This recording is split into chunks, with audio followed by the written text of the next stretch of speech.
everyone to the 13th NAEIC Seminar. And for this lucky number, we have the new ASTRON, I can still say new, ASTRON Director Jessica Dempsey. She's been here since May, so maybe not that shiny new anymore, but a new face for many of us. Jess is originally from Australia, where she got a degree in astrophysics. And besides being a very cool director in ASTRON, she did an even cooler thing, which is spend some time on the South Pole. And if you have time to ask her about that, definitely do. It's a really cool story. She went onto the AAC in Hawaii, which later became the East Asian Observatory. And from there moved here to the Netherlands in ASTRON currently. So quite a global trajectory. And she will be talking to us today about Me Next. So I'll give the floor to you, Jess. Go ahead. Thank you very much. And thank you, everybody. I'm really appreciative of this opportunity to have a conversation with you all. Before I share my slides today, I just want to sort of add a couple of notes on the topic and the conversation. So I'm going to be addressing some topics which are going to be, I think, a bit challenging for people from a couple of aspects. One, because I'm going to be talking about some types of trauma for anyone who has experienced traumas of this kind. I do want to just give you that upfront warning that there might be some issues in here that are triggering for you. And I will do my best to navigate the conversation with respect and sensitivity wherever I can. So please know that's where the intent comes from. And if you need to step away or take yourself out of it or comment on that, that's fine. So just so that you're aware. On the other side of that, I'm also talking about topics which people find challenging in a different way. And so this is in terms of confronting senses of self and senses of projection, and some of the things I say here might be very challenging for people from that aspect. I'll in fact be talking about some of those reactions. So because we're navigating this, and this is the first time I'm doing it in this sort of aspect, this is new, it's experimental. I ask you to start with some compassion to lead off in this and in the conversation. So in that experiment, I am very happy if you want to ask something in the middle of this. This is meant to be more of a conversation. I do ask you to take a breath before asking that question and just ask whether it's necessary in the moment, whether we can wait to the end. But if those two things are a yes, then of course, let's have this as a conversation. And of course, I am very much looking forward to broadening this up at the end of this. So I hope that's all right with everybody. Strap in and let's give this a go. I am going to attempt to share my screen. Can everybody see my screen? Excellent. This is looking good, Jess. Thanks. Thank you very much. Okay. So I want to talk about really something that we don't talk about enough, something that is present in a range of different elements of the things we confront on a daily basis, but as a theme when we talk about movements to change and how those movements fail to perhaps get the needed or asked for systemic change on either a timely fashion or at all, or worst, they actually have such a negative reaction to them that we take ourselves backwards to somewhere before even where the movement was. I'm going to use the lens of the Me Too movement and the silent and quiet fears that I'm going to be talking about. I've given this sort of catchy Me Next ? Hashtag. But really, I'm talking in a more general sense that we need to start bringing these silent fears into the conversation. And we need to talk about how do we confront these fears and overcome them, because this is what is actually slowing, stopping, or even reversing some of the systemic changes that perhaps we're trying to do. So the framework that I want us to work in today is here. And this is still a lot.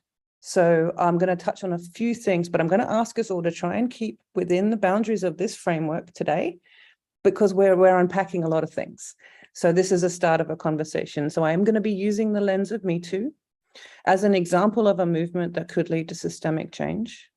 And I'm going to use the silent levels of systemic reaction, Me Next, as an example of this fear-driven reaction and how the decisions that are made are coming from those fears. I'm going to then give you a little bit of a personal story about the way I learned some of the tools for this kind of self-awareness of these fear-based reactions, and how perhaps you can use some of those tools yourself to look for, am I reacting in a fear-based way? Am I deciding things on a fear-based level? Then even more useful is perhaps detecting those signs in others. So we often get distracted with the surface, the detail, the things that people said, those layers. And instead, if you have the lens of going, now I know where that reaction is coming from, you can perhaps create a space where you can talk about it. And that means you can then have some methods. And I'm really interested in the conversation here, because I won't tell you that I have the toolbox yet for guiding myself or others away from this fear-based decision-making, but I think that's where we could really have a good discussion. Okay. So would you believe we're 5 years on from Me Too? So this was a really sort of a surprise for me with the pandemic in the middle of it. I lose my sense of time. But I won't, of course, go into the details of it. It's got its own Wikipedia page. I'm fairly sure all of you have heard of it. In fact, it was actually started as a catchphrase on MySpace in 2006, but it was reinvigorated, if you like, as a hashtag that followed the accusations from many accusers in the Harvey Weinstein case. And there was something about it and the time and the zeitgeist which evolved it into a movement. And I think some of you will all be familiar, you will have been in some of the conversations, maybe you were at some of the protests that were not unprecedented, but they were pervasive.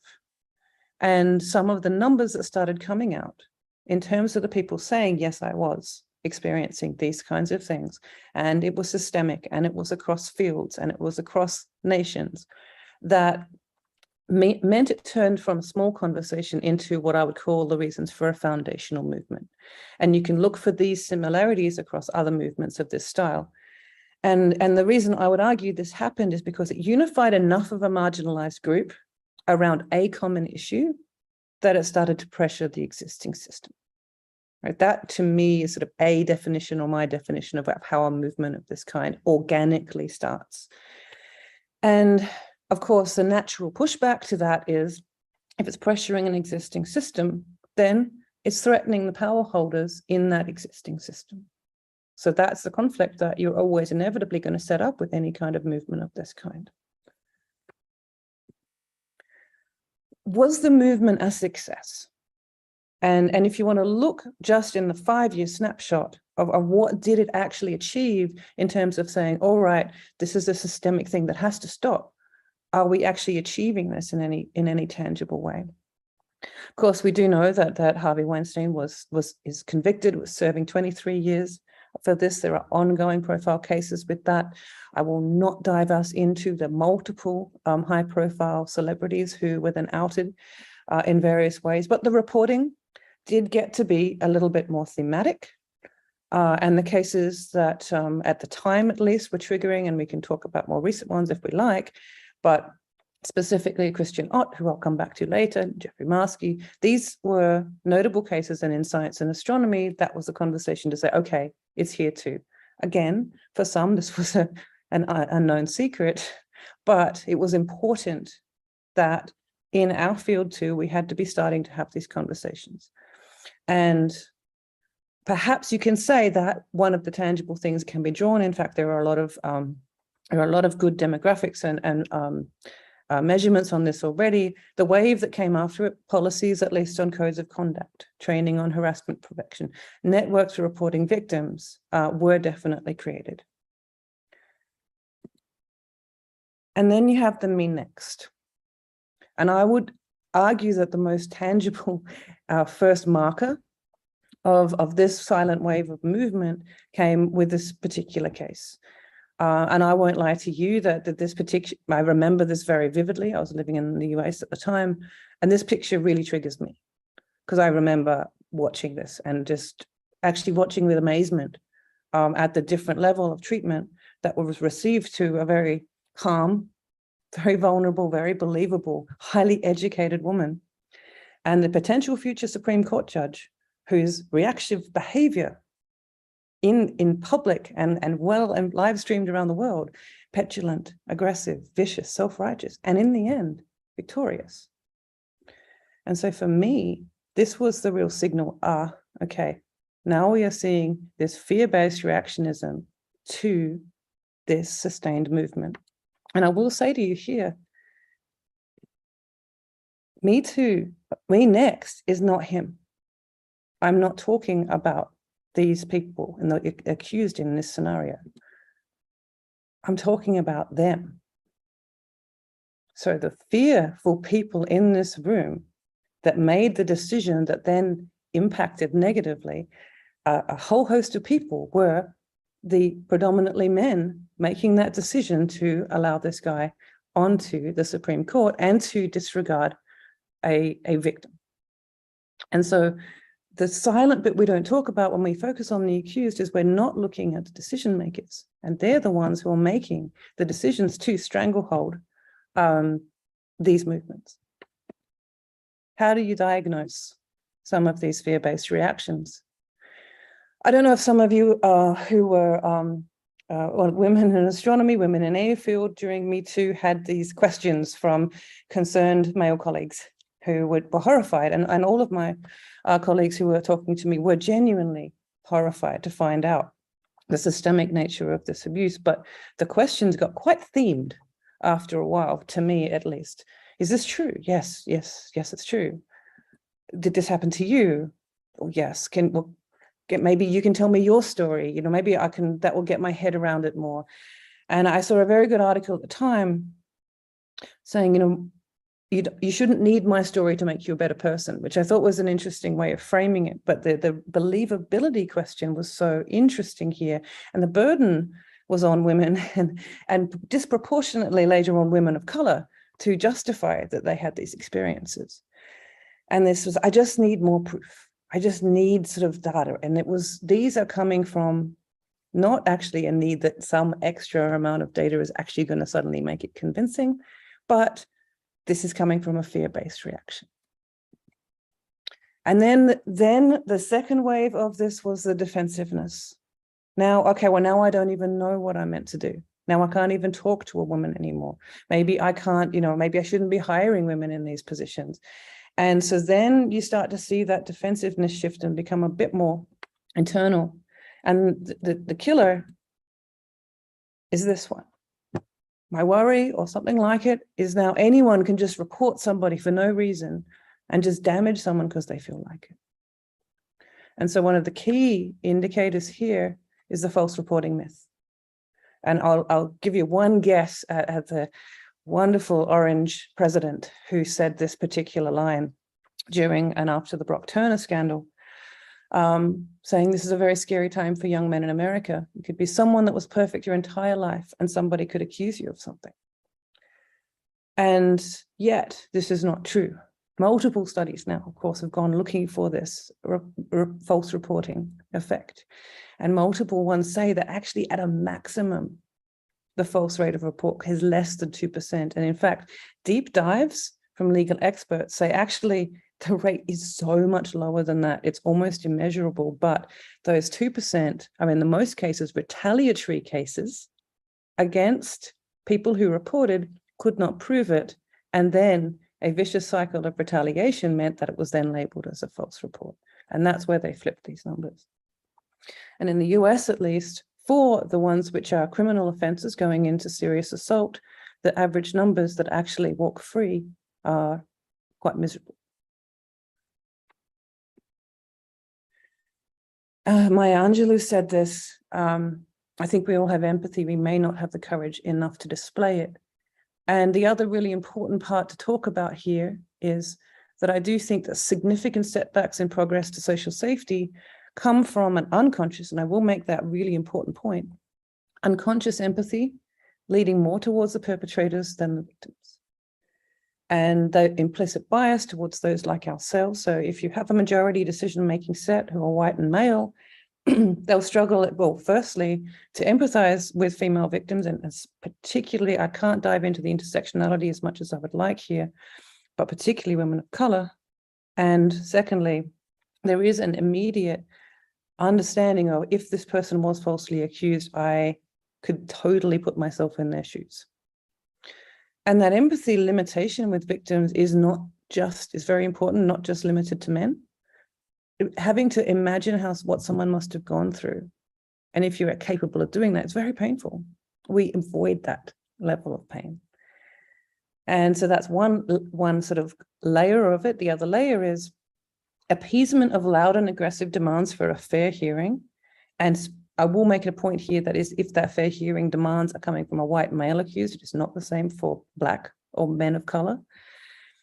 It is not just common to appease this, but it is actually the majority response. Now, I could give you an entire TED talk or thesis on the fact that you can probably directly relate the recent abortion ban in the United States to the Me Too movement. But the escalation of the war on women in the United States following the Me Too movement is undeniable. But that escalation is not just being confined to the United States. And it starts at very simple systemic things in institutes and organizations where you can measure male leadership refusing to hire women, refusing to enable them to promote and have one-on-one meetings. You can look at the escalation across multiple countries regarding women's right to self, the over-litigation against women, particularly in cases of women of color. The most recent one, of course, which is we now have these countersuits coming from men who have been actually convicted of transgressive behavior and are now suing others who have then said, this is not a person you should be hiring or giving a second chance, and saying you're damaging my reputation. And these are successful. And this is very, very scary additional element to this that shows you that those retaliatory measures are being enabled. Okay, that's a lot. So I'm going to give us a little deep breath and I'm going to tell you a story. So you are looking at one of my favorite places on the planet, and this is Mount Taranaki, and the road here that you're driving along leads to a very, very small town in the Western Cape of New Zealand called Ruatoria. And in Sydney, when I was studying, I met and fell in love with a Māori artist from this town, and we got married, and we ended up over the next several years spending a significant amount of time in this incredible place. To say that I was unprepared and unaware of what I was diving into in a cross-cultural marriage of this kind, and particularly going into a place where quite literally this is the heartland of Māoridom in New Zealand, I was the only white person in town. And my very darling partner at the time was clueless, I think, about what I was going to deal with as much as I was. So he just thought I would be welcomed into the family with open arms. I wasn't. In fact, I'd never experienced the kind of ostracization and distance and disapproval, particularly from the women in his family, until this time. I was told I was not welcome. I was told I was just yet another Pakeha girl. Pakeha is sort of the derogatory term for white in Māori. Coming along, you take our boys away, you're just here for something exotic, but you don't actually commit.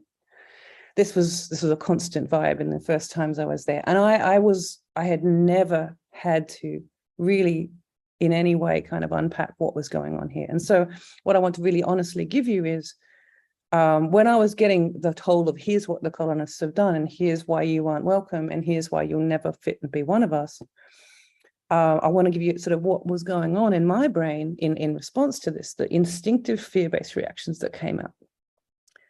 And so I don't deserve this. I'm a good person.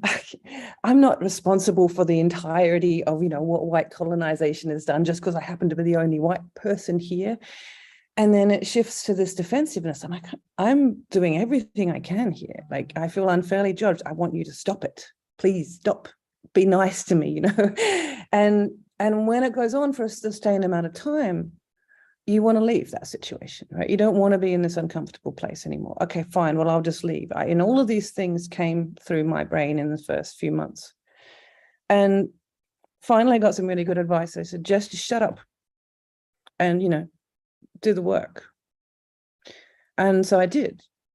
I stayed, I shut up, and I learned, and I started to do the work, and I accepted that there wasn't ever going to be a time where there was, a blessing and a pat on the back or any of those kinds of things, but the work was there to be done, and I just needed to get out of my own way. It wasn't about me at all. In fact, I didn't matter in that situation and that consequence, and yet it was also okay. And in fact, it ended up being an important point. They were right? I did end up dragging their boy halfway across the world. I did end up with that not working out in the end. And they said they were spot on. And having that self-analysis level was really deeply important when you come 10 years nearly to the day later, and I am in Hawaii. And now I'm, 2 native languages in. And while I was still no longer with my partner, we had been 4 years after the first Native Hawaiian protests. And I recognized where we were at. Right? I'm like, we need to do the work. We need to actually be in our community. I can see where this is going. How can we either stop it or at least be in the conversation when this goes off? And sure enough, I was up on the mountain in July, well, before this, but the 3 days before the Native Hawaiian Renaissance essentially happened, and they closed down the road, and there were 5,000 to 7,000 Native Hawaiians blocking the Mauna Kea access road for 9 months. But this was day 3. And I was up above this protest blockade point. We were stuck at high altitude with 25 astronomers trying to keep the telescopes going. And we had to make a decision. No, we have to get everybody off. And there were people saying, no, we have to fight. I said, no, this is a safety issue. And the short story is that's the convoy that you see there. And I was in second car, and I was the designated spokesperson. And I actually have to say, I went back and tried to find the live stream from Facebook. I'm glad I didn't, but I did find the video, and I'm going to tell this is an ugly pic, people. This is what terror and exhaustion look like, because this is actually a snapshot from the press conference. I hadn't slept for 72 hours. At this point, and I was then grabbed by a PR agent and thrown in front of 62 cameras, and that was actually essentially my view, which was at that time I think it was about 3,500 extremely emotional Native Hawaiians, and I felt like I had thrown all the way back to Rotorua, but the thoughts were even worse this time, right? Because I was utterly terrified. I'd been like, well, hang on, wait. I'm on the wrong side of this protest line, right? Everything that matters to me is what they're standing there and doing. And here am I representing what I don't, and I was in this existential crisis. And I also was feeling very defensive. I'm like, damn it, I can speak in Native Hawaiian now. They still think I'm the bad guy. In fact, after this, because I was one of the spokespeople, if I wasn't public enemy #1 on Hawaii, I was certainly in the top 3. In fact, I had to have some friend Native Hawaiians to basically look out for me over the next several months on the Big Island. I wasn't welcome. And I could think, if I mess this up, if I say one wrong word, right, I'm not only maybe going to leave my job, I might have to leave this island. And I want this to stop. Maybe I'll just make this thing, what am I doing here? I should just stay out of it. This was all going on in the back of my brain, and I stepped up in front of the microphone. I don't really remember what I would say. What I said, it was a blur, but I do remember I got a really trap question right at the end, and one of the reporters said, and she literally, that all swarmed up them. Everyone was standing there. It's like, what would you say to all of the Native Hawaiians standing here behind me? And I blearily just said, I would just like to give everyone here a hug. And in that moment, after which I got a very, very, very strong hug for several minutes on camera from one of the protesters, I realized I was exactly where I needed to be. Standing there and representing that point, being that conduit, despite all of that conflict I was feeling, was the most important thing I could do right then. Because though fear is the most primal motivator and the hardest to overcome, when you overcome that, that's where you find the change. And being that conduit then for the next several months and years has been one of the most valuable and vital and rewarding things that I've ever done. And so staying in the mix even when it gets hard usually is a rejection of a fear-based response. So just keeping an eye on the time, I want to talk about some of those fears and where they come from. So when you're getting some confronting information, here's some of the places that some of these fears are from. And, you know, these will be familiar to you, I'm sure, because we've all felt them in some way, shape, or form, whether they've come to the front of our mind or not. Fear of failure, right? Oh, well, this is a huge task, but I can't solve all of this at once. What happens if I get it wrong? Fear of criticism. The big ones and the big two is, you know, fear of loss of control or power. You've worked very hard to get where you are. This is now risky. Why would you risk any of that, especially if what you're trying to do is not incentivized or rewarded at all? But the one that's the real kicker, the one that has haunted me anyway, right, is the damage to self-image. This is not how I see myself, right? And someone is now projecting this on me. I don't like that. People will go to the mat to protect their self-image. And that escalation, I'll point out the Christian Ott sensation, right? Protecting his reputation, despite the fact that he was the one that destroyed it. He is willing to destroy other people, more people, to do that. And he feels completely justified. And that's that threat to self-image. So I want to talk you through a way I do some of this self-checking. So usually someone said something, I don't like that. That made me uncomfortable. Don't like it. And this is back brain stuff. You're not thinking this in the front brain. It's like, oh, don't like that, want to stop. Where is this coming from? Okay, the person who said this is somehow causing this. I need to find a way to make them stop making me feel like this. And so then it becomes external. So the action that comes from that decision, which is in the back brain, is I'll focus on a detail of what they found fault with. Maybe I'll attack tone.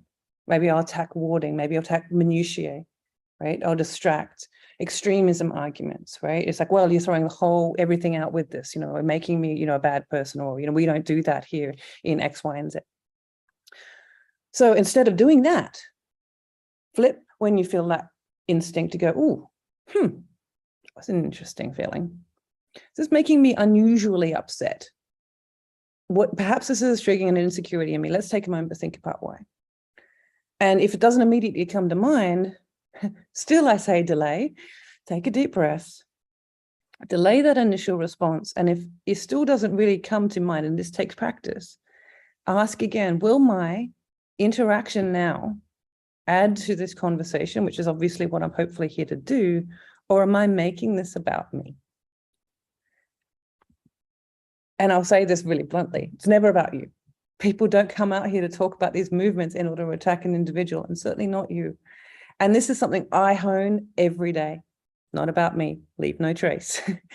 Ruthless praxis self-analysis is the only way to systemically overcome fear-driven decision-making. Am I being honest with myself about my motivation here? Am I worried more about how I'm being perceived than how I'm advancing this to a good outcome? And if this is not like this is a practice and this is learned, and if this is not coming easily, there are ways and means to do that. And I do expect, you know, then have a touchstone, right? Have someone outside of yourself who gives you some hints and guidance that you're willing to actually take on board, because just having someone whose advice you're going to disregard, that's not going to help get us anywhere. So having those sorts of things and checks and balances is a way you start to look for this in yourself. Other really important thing is this, right? You can, I mean, scientists especially, you're capable of amazing, amazing feats in your brain. So you can hold two truths in there at once and not self-combust. Everybody is the hero of their own story, except me. I think my journey, the reason for my living is to serve as a warning to others, but most people at least are other heroes of their own story. And so stepping aside from that ego and self-image and acknowledging that others see you differently, better, worse. We usually manage better, worse, or worse. They don't think about you at all, is a really vital step on this journey to learning to not let fear drive your initial reactions. Because I do tell you this, it's hard work, but you can have both. You can say, I have good intent, I've done good things, I care, I try, and still accept that in some cases you might be representative of a system, a culture, an institute, a practice that has harmed and continues to harm others. So you are a good person. And this is true while it also being true, and especially important if you are taking up a position of leadership, that in some way and to someone, you are representing an inequity, an injustice, or an exclusion. And that's okay. Breathe. And that's a really important one for us to start. There's a lot to unpack here. So how do you notice fear reactions? You're forcing someone with an uncomfortable message to back down on your point. Right? And you'll go to the mat on that, which you didn't actually care about that word or that point or that thing before the talk happened. Yes, but an extremist rebuttal, right? So taking a nuanced aspect of something and saying and throwing it out, all of it out with the bathwater. Shifting responsibility. Suddenly you've made it, well, no, you know, I can't solve anything on the magnitude of the things you're talking about. So why bother? And the really, really critical one I want to talk about here, which is stopping the discussion. Since you think so little of me, since you've made me the bad guy, since you hate me so much, whatever, there's no point continuing this conversation. And I want to highlight this because departure as a punishment has been a tried and tested method of stopping critical change and systemic change for centuries. Again, I'm not going to do that TED talk either, but the simplest and most effective way to kill progress is to leave the conversation. And if you are in power, delaying or ceasing the discussion, you lose the option for that least damaging and the most lasting path to social change. And I hate to be giving the tools here, but the bad people in the world already know this tool, and let's not talk again about the orange ex-president. But the most important thing you can self-monitor are you leaving a vital change-making process because it's uncomfortable for you? So leadership matters. And this was just a recent Catalyst result. They're looking directly at inclusion, and they're saying, 45% of employees' experiences of inclusion directly result from management presence. Leaders, we know this. You set standards. You decide what behavior is endorsed, accepted. And so it is to leadership you have to look for, one, the change you need, but also where it's going to stop and where these things can be slowed down when you don't want them to be. So fear-based decision-making in sort of groups. I'm looking a little bit more externally now. You'll see this when people want certain people excluded from the conversation. Oh, no, I don't want that person involved. They're a troublemaker. They'll just cause problems, which means you don't have a full capacity for getting the buy-in you need, which means you're dooming the process. Each individual is so defensive that their focus removes an ability to look at the focus of the group.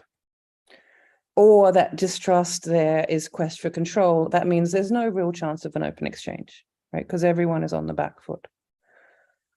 Coming into the game, refusing to, a brilliant option comes on the table, but the ego says, no, my option is better, and I'll just, and again, I'll derail the possible good solution for that. And when you have that concept that your way is the right way, information gathering gets biased and inefficient. You're just finding the information for your particular point of view. And especially if you don't have guiding principles there, which people are only going to argue to not have any guiding principles if they're driving towards an objective that's their own and not the group's. You get personally attached to positions or expectations from somewhere else, or someone or some group has it's determined to take it in a certain path. Or they're not willing to explore all of the opportunities. This is what happens when you get some really strong personalities in the mix. And the most important thing is when all these things are invested, decisions are not going to stick because you've got so much defensiveness going on. Neither winners nor losers are good learners. And that dissension builds, difficulties mount, fears increase, and you get into a fear spiral. So the power of self-assessment is really interesting and really valuable. So once you are in a leadership position and you start to work on self-awareness, you get to this place called shifting. And some, I mean, we can draw some amazing examples from history of incredible conscious leaders who have this skill. Shifting is moving from that closed to open, from defensive to curious, from wanting to prove your point to wanting to learn, and moving from that fight of that self-image to a place of security and trust. So I want to give a couple examples. I'd love to unpack this some more in the chat. So this is just a couple of good ways of flipping the script that instinctively some of these fears rise in us. So yes, but my hands are tied by, and insert a relevant administrative red tape excuse for why you can't help change things. How about you shift that? Yes, and I see my responsibility, since I'm in that mix, is to change that current administrative barrier. Okay, now I can't see the wood for the trees. This is all too big. This is that stepping away from responsibility. You can't expect me to fix this entire system or issue or what. And instead, okay, what is the first thing that we can work together to improve? And how do you take that and make that external? And then this is sort of one where I'm still navigating a lot of this as well. But here's some of the ones that I've learned, and I've had some very good guidance of others who are wonderful at it. You've got the most defensive and fear-based when you feel like it's personal. So reminding people who are in these decision-making roles, no, this isn't personal. How do you make it impersonal? How do you step them away from feeling targeted and instead enabled? Smallify the problem. Try and find a step that isn't quite as isn't quite as triggering for people, isn't creating as much defense. Can you chart a safe road and create some trust in the process? You have to acknowledge it's hard. You have to recognize success. And even any steps towards this from people who are finding this really, really difficult, you have to be willing to be there and say, yeah, we get it. I do. And you have to incentivize the work, because here's the kicker is there's not a lot of money in revenge, and there's not a lot of gain to be had from doing this work self-wise, right? So how do you get people to stay at the table? Because that's where you need them to be. And I'll be honest with you, the more I come back to my work and what I find works is you have to lead with compassion. And compassion, including for the people who right now might be frustrating what you're actually trying to get achieved, is really vital. So how do you break a fear cycle? You break it with hope. You start with saying to everyone, okay, we could really improve on this, yeah? Maybe, what do you want to see here? You get that buy-in at that level. What is that shared hope? What is a way we can work together, a cooperative practice? Then nobody loses. You don't have winners, losers. You take that defensiveness away. When you get a win-win, let's do something that everybody is agreeing, right? That we're going to all get something good out of. That's when you get win-win results. That's what gets you real improvement. And that's when you get into a cycle that gets us away from fear-based, both groupthink and decision-making. And you want to see an example in my inspirations of one of the most incredible, successful thought leaders and change makers. And I mean, you can pick a quote from Nelson Mandela, but particularly the thing always, was amazing to me was, despite the injustice he experienced, that he could stand there and work with the people who had actually perpetrated this against him, not just successfully, but with an open heart and trust. And so that part of that too, if you want to make peace with your enemy, you have to work with your enemy, then he becomes your partner, really resonates with me. And so true change takes time and consistency, takes commitment, patience, compassion, and you need brave and visionary representative leadership. And you also then need to support existing leaders who need help to move things forward.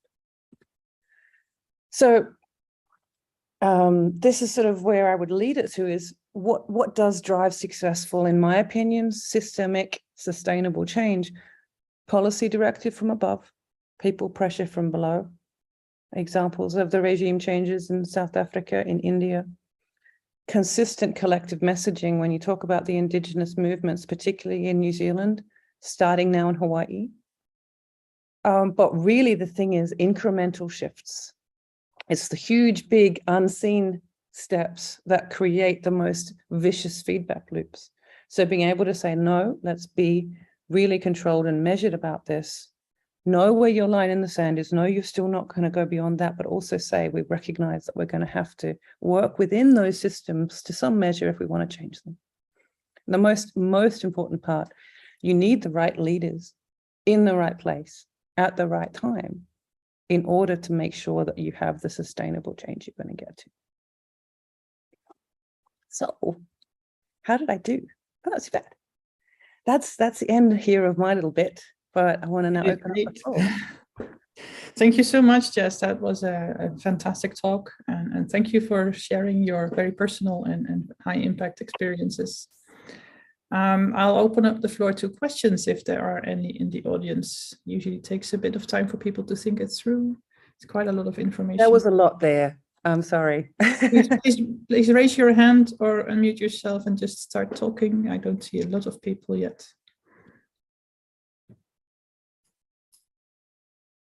Otherwise, I have quite a few questions actually, and one of them is related to your personal experiences, which were actually really quite formative in how you perceive the situation and how you are learning to deal with the indigenous people. So one thing that I'm wondering, how do you think people who are not experiencing such high impact things can learn? Is this constant self-reflection, or is it also talking to others and asking others for feedback? I think that was one that came up a lot, not just in the sort of these sort of big cultural shifts like you're having with these protest movements in Native Hawaiians, but I think it came up for me too. I have had a lot of people who've gone, help me learn, right? Where do I start? And in one of the compassion parts I have is I have to remember how far I've come, right? I have to come back and go, oh damn, this was a lot of work. And so I have reading lists, for example. Right? So one of the things is, hey, I can't unpack everything I've learned in 5 minutes, but here's a place to start. So for me, I do find that, there's sort of, here's the equity index, here's one on, if you want to talk about the Māori, issues, you want to talk about Native Hawaiian issues, here, I'm going to give you some starting packs. Have a go at that, and then let's come back and have a talk. And same with some of this change management stuff. So no one should ever have to go through trauma in order to be a better person, right? There's so many better ways to do this. I mean, I put my experience here because it's how I ended up in it, but that's probably because I end up throwing myself into sort of ridiculous situations. But it's certainly the case that you can do a stepwise approach to taking on some of these techniques and getting that honest internal reflection, which is different from mirroring, right? Of just letting your little ideas spin in your head. I think that's the most valuable one because you can adapt that to a lot of situations and experiences. Excellent, thanks. Any questions at this point? Still very quiet. Are there any questions on YouTube, Jack, that you can see? There are none yet, but I'm watching. Joe, go ahead. I'll just ask thank you, Jess, for the talk. It was really enlightening. Maybe this is not in line exactly, but what happens with bad faith actors, right? People that understand they're sitting in a position of privilege and don't want to give it up. How do you address that? They're not just, they're actually actively bad in the system.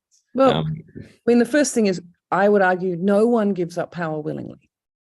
Like that's just a fundament, and acknowledging that first and foremost, I think is important. Whether or not you have an evil intent behind it is a secondary fact. But no one is like, oh well, this is quite nice. I don't really, and there's terror in that, right? And in that sort of perception of, well, okay, is there enough to go around? What do I lose? You start being in a defensive mode, and I think when you have bad actors, I think it's for the most part, and maybe I'm being generous here, but for the most part, it stems more from that fear than it does for I'm out to, kill or hurt or whatever these people. It comes from I like this, whatever this is, and I don't want to give it up. And there are people who feel their social, well, not social, their sense of self. And that it can be called entitlement. I don't like using that. I like using the sense of self because no one is a bad guy in their heads. They really think that this is where they've earned and they belong, and they will fight for it. And that's why that sense of self is what causes so much of the damage that we're talking about, because it's that threat. And then the reaction, which is usually an overreaction to a perceived threat, that causes, I think, more damage than the original issues. Yeah, thank you. Thanks. Yes, that's right. That's what you see in a lot of the ongoing discussions in the Netherlands at the moment. Also, the apologies for slavery, for example, extremely triggering for some people. There's another question from Purya. Go ahead. Yes, hello. Thank you very much for the talk. It was great. I love your front picture from Iran, and I'm from Iran, so I sympathize with that a lot. Yeah.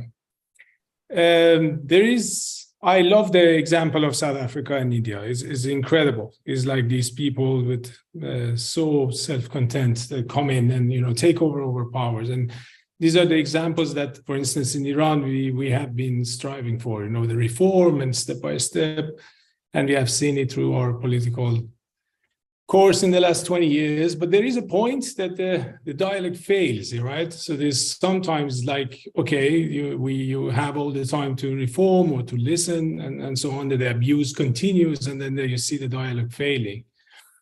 I think in the context of your talk is also very, very good to, or at least have sharp flags of saying, when is the time to actually throw the towel and say, well, no, enough is enough.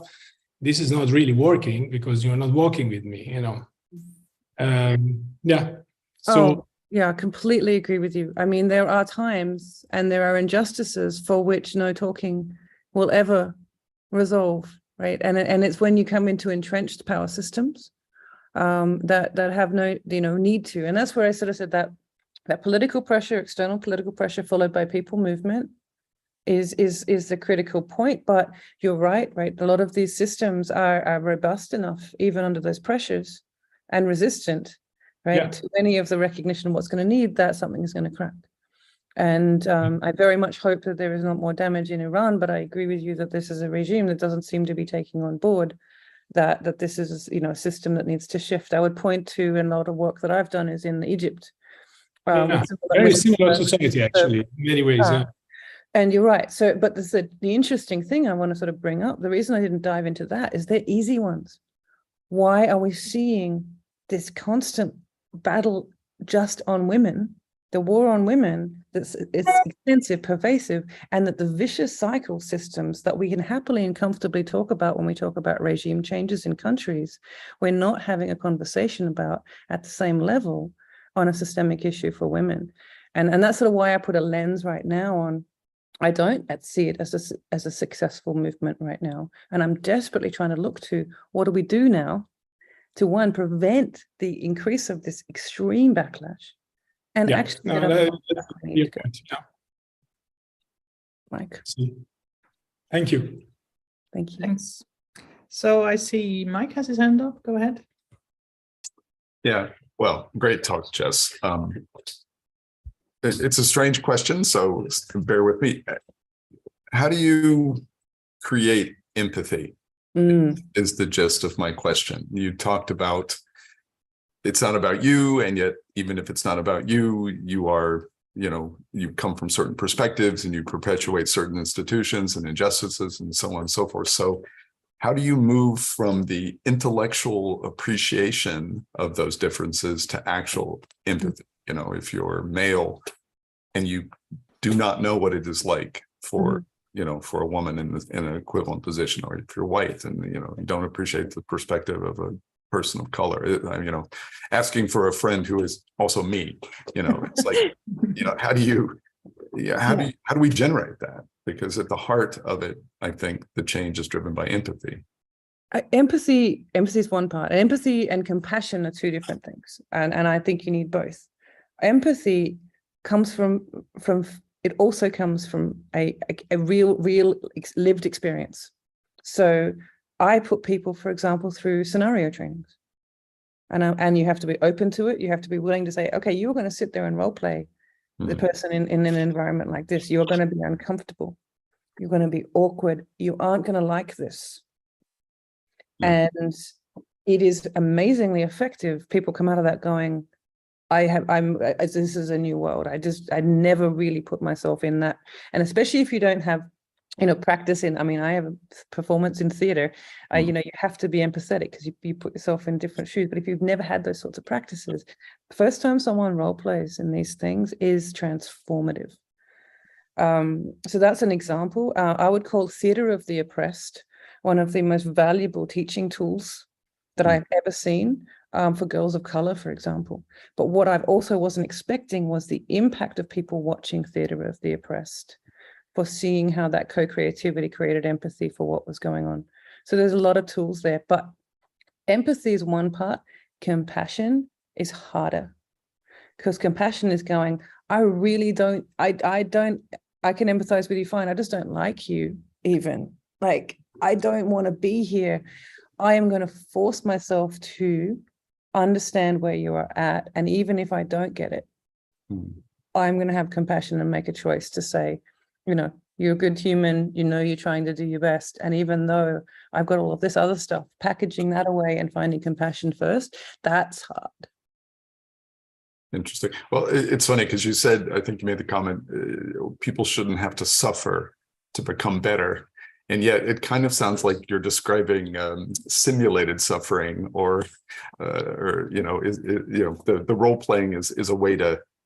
Well, I said I don't owe someone my story to make them a better person, which is very important difference, right? So someone shouldn't have to unpack their trauma in order to make someone else sort of, short circuit the process. Yeah. So what I say instead is, no, guess what? To actually get to that point, you do have to go through, and it's a mild trauma, and in a controlled environment where, and that's the difference when I point people out. It's like, well, now you're making me feel unsafe. Now I feel uncomfortable and this isn't fair. And it's like, well, there's a difference between, I'm so unsafe that I don't know where this is going. This is entirely out of my control in an environment, which is the genuine level of unsafety. And yes, right now you don't know where the boundaries are, and you're being told some things which really kind of rock your world mentally, but it's okay. Breathe. Trust me, we're going to get through this. And so, yes, I would say there is going to have to be a level of discomfort. I phrase, let's be awkward together. Great. And that's how you get to a place where everyone is a little bit more like attuned. And the first course correction is the hardest. So people, I've never had any kind of, hey, that's not cool to them before. Their overreaction is always what causes worse damage in some ways than what happened. So being able to get used to going, oh, that wasn't personal. This was just us figuring out where the actual boundaries of appropriate behavior are. It's practice. And that comes with a few dents to the ego, a few bruises to the sort of confidence. And it's about accepting that's a necessary part of it. Great. Thanks, Jess. Thanks. Any other questions from the floor? Samaya, go ahead. Hi, Jess. Thanks so much for the great talk. So I have a question that I often get asked, and I was asked last week at a roundtable for women in physicists discussion by Jess Wade, which was about, and you mentioned this also in your talk, given the high profile cases that have come up in astronomy, is there something that marks astronomy or our community is different with regards to things like Me Too, harassment, and the discussions that we're having? And I find it actually a very hard question to answer, which is why I'm actually asking you, because I'm very interested to hear your perspective. So yes, thank you. Well, likewise, I'll be interested in yours afterwards, because I was actually interviewed on this topic, particularly in the Volkskrant just on the weekend. And I think that when you're in any experience, you probably have a little bit of a more negative view.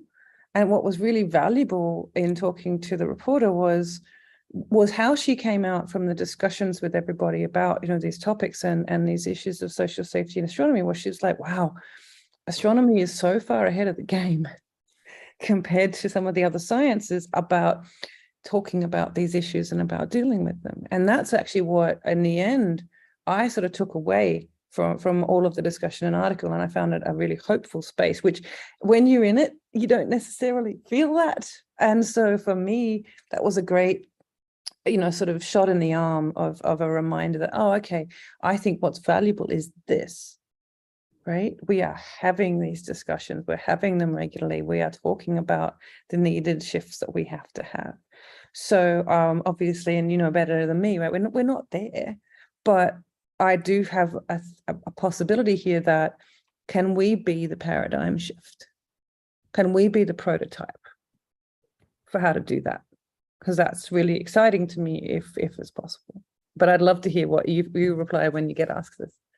Thank you. Yeah, no, I mean, actually, it's quite similar. Yes. I mean, I have to say I haven't invested huge amounts of thought in terms of research as to reasons why. But I think one of my what I suspect, and I think which confirms what you're also thinking, is that we are in quite a privileged position in astronomy. I think things like gender equity in certain subfields has really improved, especially new fields such as exoplanets. You can really see there is that certain, we are reaching, I think, much better levels in terms of equity there for genders than other sort of more, I guess, traditional and older fields. And so I do think it is having that critical mass and also that empowerment in our voices that is resulting in, I think these cases, these conversations, however difficult they are, however, much I think they do obviously cause a lot of suffering to many people. I think, it is a positive step in the sense that astronomy is in some sense leading the way. I see it compared to, for instance, physics, which is also another field I'm in. And so I do see it as bringing hope. And I guess that's the point also of your talk, one of your points. Yeah. Okay. Well, I'm glad we're on the same page. Thank you. Thanks. Yeah, I think what would be interesting to add here is there's definitely a big picture and long-term view here. If I look back 10, 15 years, a discussion like this was almost impossible. And yet here we are. And so that's great moving forward. Karsten, go ahead. Yes, can you hear me? I was Yes. had to my setup. That was wonderful to listen to all of this, and I really hope that you can also have your slides so that I don't have to rewatch the entire talk each time I want to look up one of the things that you were saying. That was really great. I really was really interested in the points that you made about these fear-based reactions, and something that I'm thinking a lot about is how can you change a place where conflicts exist and arise into one where it's where you stop the escalation of comments, and I think fear is a really good word to describe it. So how do you get to a point where somebody can say something and the reaction will not automatically lead to an escalation, but will be a response of recognition and of self-reflection and trying to move forward together? Because I think that's really a struggle. If people feel under pressure and feel fear, then it's very difficult to get to this point. So I was wondering if you have any views on that.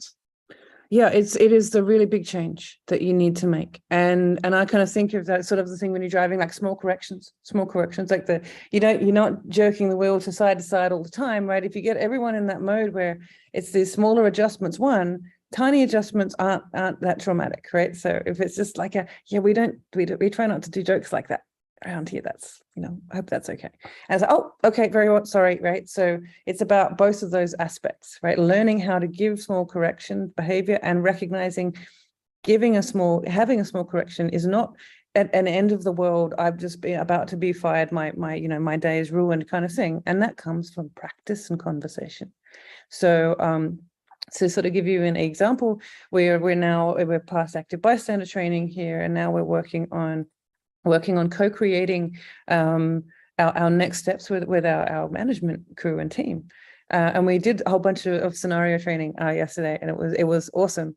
And it was a really good starting point for exactly this, which is how do you create the framework of safety everyone needs to feel in order to go, okay, now how do we correct within that? And so you have to have that conversation. And we're starting that, and transparency is important. A great example, I got to help, I've been doing coaching of teams for a long time, but a very good friend of mine in Hawaii, he actually gave me an example from his Coast Guard crew. And it was a known problem team. They were a bit macho. They'd chased a couple of female people out, and they really wanted to learn. They're like, okay, we're doing something wrong. How do we socially correct in a non-awkward way? And they came up with this great correction, which was, they said, you know, when you have a plane that's maybe about to crash and there's an automated message that says terrain, that was the word that they decided to use in the group. Anytime someone kind of said something that was off unappreciated or maybe not okay, someone would be terrain, and be like, oh, okay. And it became their word to do that no harm, no foul kind of correction that enabled them to figure out where the edges were, but doing it together and doing it in a way that there wasn't any, you know, burden on anybody for doing it. So, yeah, so that's, would that be set by a third person or by anyone in the room, right? That's the point. It's all on everybody to go. It could be, and ideally it's somebody else, right? Ideally it's someone else paying attention and going, yeah, no, that terrain, you know, but it can be anyone in the space, and it's important because it starts to make you pay attention. And I've had a lot of people ask me this. It's like, I've seen someone react, but I didn't see what caused it. I'm missing the cues. And that's brilliant. You know why? Because people are asking the right questions now. Right now, people are looking. And that's the first step. And the second one is creating that safe feedback loop. So taking the emotion out of reaction and creating a safety space where you're like, yep, we're going to not get the first few course corrections are going to be the worst. But after that, you know, it helps and it gets better in practice. And that's how you at least avoid the majority of those sorts of escalation loops, which are all coming from that defensiveness and taking everything in the worst possible way, which is when you're in a psychologically unsafe place, which is different from social safety. So you have to get people back into a psychologically safe space and create social safety to get that sort of learning feedback loop working. Thank you for your answer, Jess. Thanks, Karsten. Any other questions from the floor at this point? I see no hands up. Betsy, go ahead. Yeah, I will come in because I'm really curious about something you just said, that the difference between psychologically safe and socially safe, and what you mean by that, actually. Yeah, so they're related, but they're not the same. So psychological safety is, so on the practice, on the fear-based scale will be, am I safe enough to venture my opinion in a meeting? Do I feel like I'm if I stick my neck out, will it get chopped off? You know, what is the environment that you're in mentally and what has been created around you to make you feel safe in your workspace to do what you need to do? Are you willing to take risks? And the fear of failure. So those are in, I call it sort of, it's somewhat internal versus external, but of course, external factors can obviously affect psychological safety. And so you can be in a point where, let's say you say, oh, we're socially safe. If you've got people who are psychologically unsafe, that's a false sense of safety. And on the other end of it, you know, you can have psychological, if you're feeling safe, but there's no social safety, that's not possible either. So they're two things, but they're correlated, and it's important to say that they can be they're codependent, but they are different, and you need to address both. I hope I answered your question. Can't find the button, but yes, thank you. Yeah, that's an interesting difference. I had not given that any thought myself, so I'll have to read up. Any further questions at this point? Or more clarifications that are needed? There's a lot of terminology. Yes, I did throw a lot at you today, so thank you for. I had one more question myself, and that was related also to the legal aspect. So we've seen quite a few times that these retaliation efforts are actually successful, because in the legal sense, the perpetrator who is now trying to retaliate has a legal right to wash his hands in innocence. How do you say it in Dutch? I'm not sure how you say it in English. So how are we going to change the system like that? Because that is really quite pervasive and hard to attack. And I see that not just in the legal sense, but also a little bit in science, where this is a mindset more than a law. Do you have any ideas on that?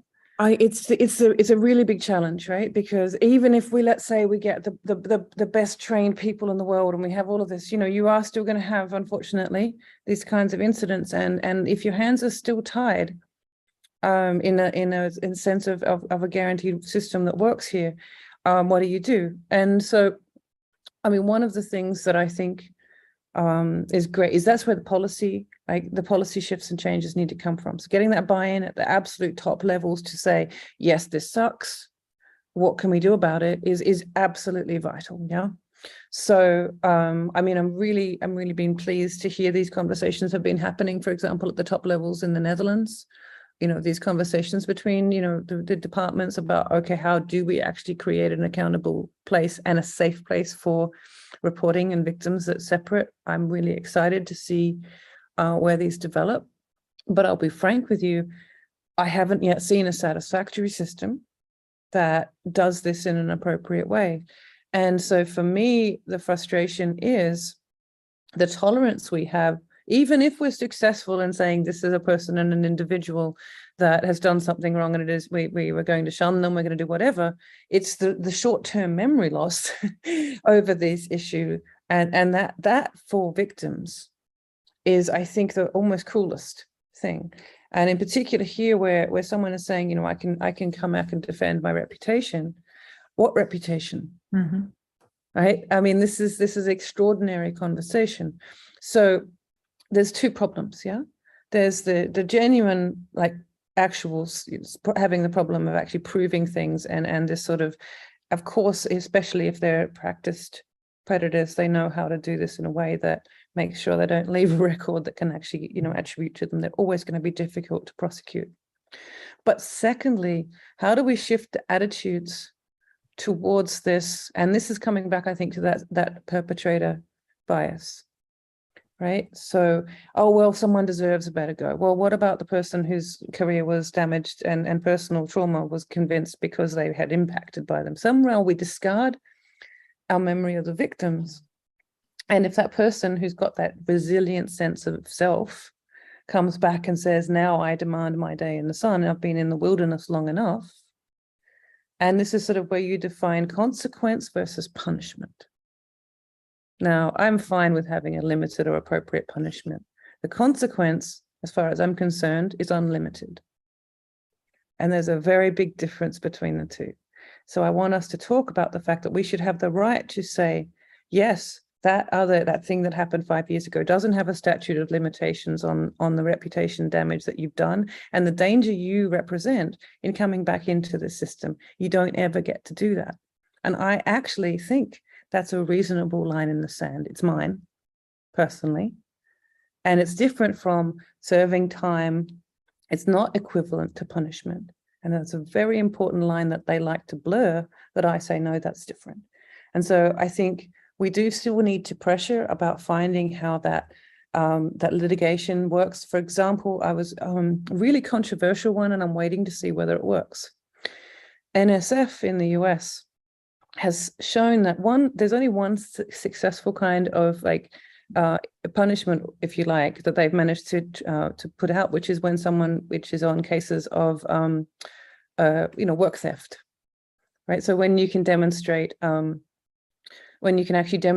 plagiarism or any kind of data malpractice, and they said, okay, we're now going to treat harassment complaints like those. I'm like, this is interesting. Right? I get where they're coming from, right? On the one hand, I understand it's like, well, this has been the only process that seems to have worked. On the other hand, they're not the same in any fundament in my mind. And I kind of feel like it's taking a very, very important conversation and sort of sliding it under the mat. So I won't say that I agree with it necessarily, but I am interested to see whether there is an improvement in their successful resolution of any of these reports now that they're doing this. So that's sort of just one aspect of an experiment that I'm seeing that I'm going to be we're going to be interested to see whether or not it has any effect. But we do have a chance to say on the reputational stake on what we're going to accept from any kind of anecdote, from bringing the careers or our profession into disrepute.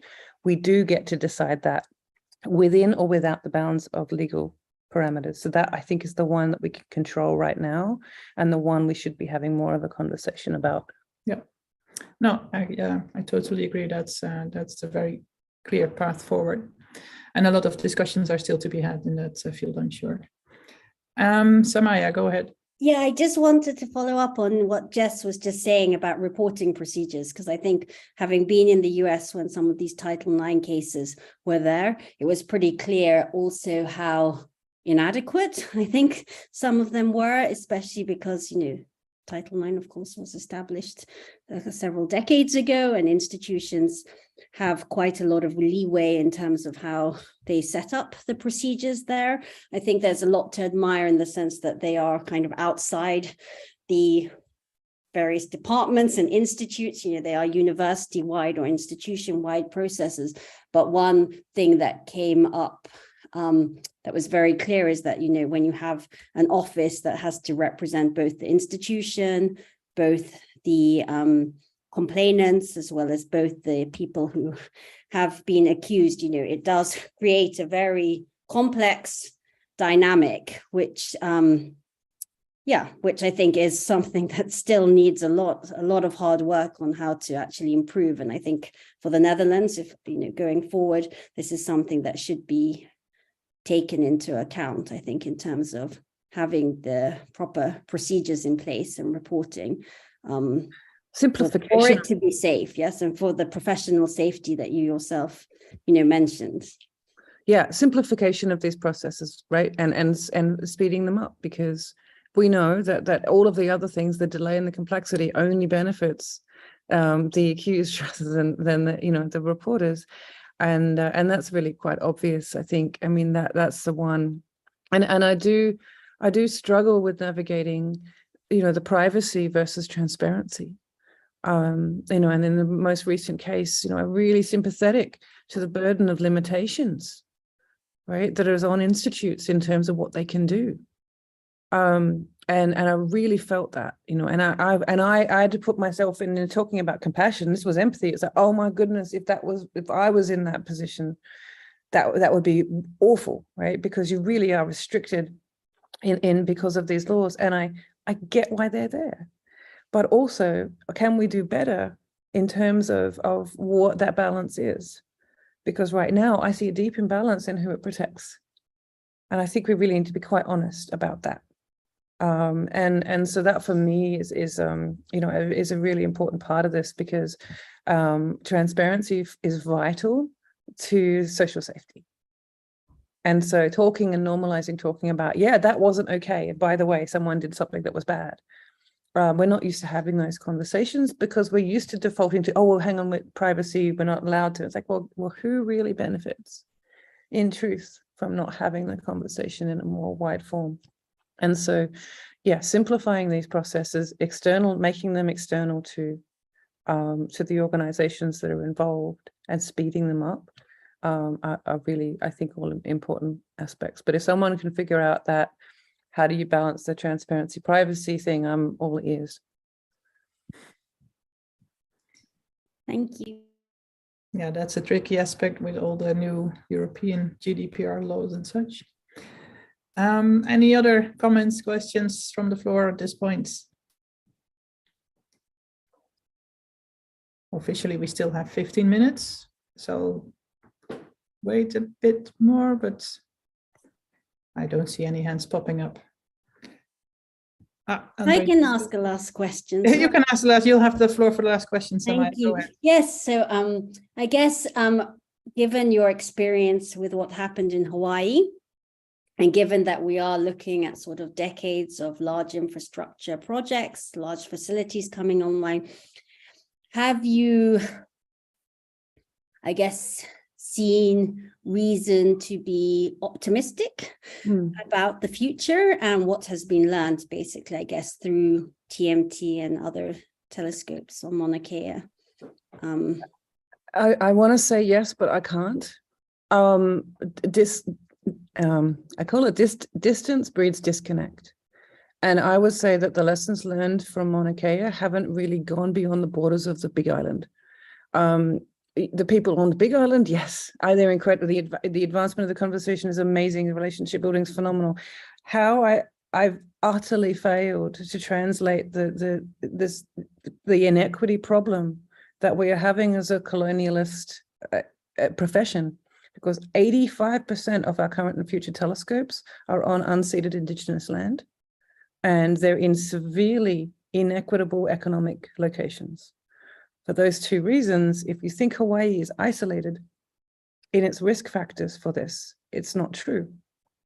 And so unless we are really significantly changing the way we do our business with these countries and putting major money and resources in there, which just makes that imbalance and risk higher, then we are going to have these problems at all of our sites. So I'm not seeing the conversation shift there yet in the way I think it needs to, in order for me to be sure that we aren't going to see this significantly affect us all and the communities that we have our footprints in, going forward. But I think it's vital that we start to have them. Thank you. Didn't mean to end on such a grim note. I see no more raised hands have come up in the meantime, so we'll start to close up. I would like to thank you very much, Jess. It was a very informative, intense, and for me personally, definitely a very recognizable story. I definitely see this fear-based response in situations where I've been in, and it's a long road to learn to acknowledge this and address it. And I hope that with this basis, we can all start to work on this. So thank you very much. And for everybody who is online, thank you for joining. And we'll see you hopefully in a month from now, in January, or in this, there's no talk in December. Okay. Thank you, everyone. Thanks, Jess. Take care, everyone. Bye. Thank you. Thank you so much, Jess. Are we still live? I think so. At least the red button is still on here. So just several people have